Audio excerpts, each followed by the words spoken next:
முல்லாவின் கதைகள் பாகம் 4. யானைக்கு வந்த திருமண ஆசை. மன்னரின் யானையொன்று அண்டை அயல் நகரங்களுக்குச் சென்று பயிர்களை அழித்தும் மக்களில் பலரை நசுக்கிப் படுகாயப்படுத்தியும் அடிக்கடி பெருந்தொந்தரவு கொடுத்துக் கொண்டிருந்தது. இதுபற்றி பாதிக்கப்பட்ட சிலர் மன்னரிடம் முறையிட்ட போது மன்னர் அதனை பெரிய விஷயமாகக் கருதவில்லை. தன்னுடைய யானை மீது வீண் புகார்கள் கூறுவதாகச் சிலரை கடிந்தம் கொண்டார். அதனால் யானையின் அட்டகாசம் பற்றி மேற்கொண்டு முறையிட யாருக்கும் துணிச்சல் வரவில்லை. அவர்கள் முல்லாவைச் சந்தித்து மன்னரின் யானையால் தங்களுக்கு ஏற்படும் தொல்லைகளைப் பற்றி எடுத்துக் கூறி மன்னரிடம் சொல்லி ஏதாவது செய்ய வேண்டும் என்று கேட்டுக்கொண்டனர்.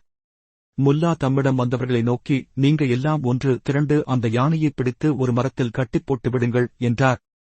ஐயப்போ, மன்னரின் யானையை கட்டிப் போட்டு மீள முடியுமா? மன்னர் கடுமையான தண்டனை விதிப்பார் என்று அச்சத்துடன் கூறினர் ஊர் மக்கள். நீங்கள் நான் சொன்னவாறு செய்யுங்கள். மன்னரிடமிருந்து யாராவது அங்கு வந்து கேட்டால் முல்லாதான் யானையை கட்டிப் போடச் சொன்னதாக கூறிவிடுங்கள் என்று முல்லா கூறினார்.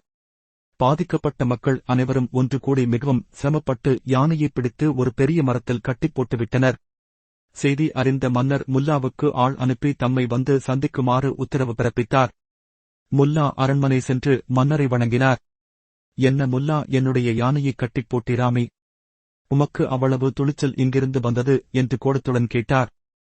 முல்லா பணிவுடன் மன்னரை நோக்கி, மன்னர் பெருமானை, தங்களது யானை எங்கள் ஊர்ப்பக்கம் வந்து தனக்கு ஒரு பெண்ணைப் பார்த்து திருமணம் செய்ய வேண்டும் என்று கேட்டு அட்டகாசம் செய்ய ஆரம்பித்துவிட்டது.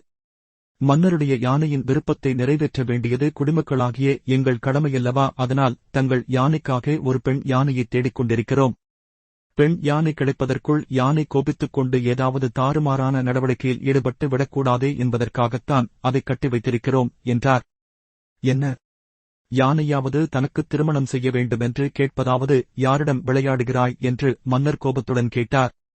மன்னர் பெருமான் அவர்களை தயவு செய்து சிரமம் கருதாது ஒரு தடவை எங்கள் ஊருக்கு வந்து தங்கள் யானையையே விசாரித்துப் பாருங்கள். நான் ஏதாவது பொய் சொல்லியிருந்தால் எனக்கு என்ன தண்டனை கொடுத்தாலும் ஏற்றுக்கொள்கிறேன் என்று முல்லா கூறினார். மன்னர் தமது பரிவாரங்களுடன் முல்லாவை அழைத்துக் கொண்டு முல்லா சொன்ன பகுதிக்குச் சென்றார்.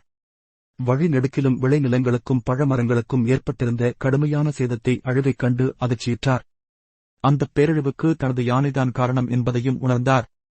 தன்னை அந்தப் பகுதிகளுக்கு வரச் செய்வதற்காக முல்லா கையாண்ட தந்திரத்தையும் புரிந்து கொண்டார். மன்னர் உடனே தனது அதிகாரிகளை அழைத்து யானையினால் யார் யார் அதிகமான சேதத்துக்கு உள்ளாகியிருக்கிறார்களோ அவர்களுக்கு தாராளமான நஷ்ட ஈடு வழங்க உத்தரவிட்டார். பிறகு யானையைக் கொண்டு சென்று அரண்மனையில் கட்டிப் போடுமாறும் உத்தரவிட்டார். முல்லாவுக்கு ஊர் மக்கள் நன்றி சொல்லி அவரை வாழ்த்தினார்கள்.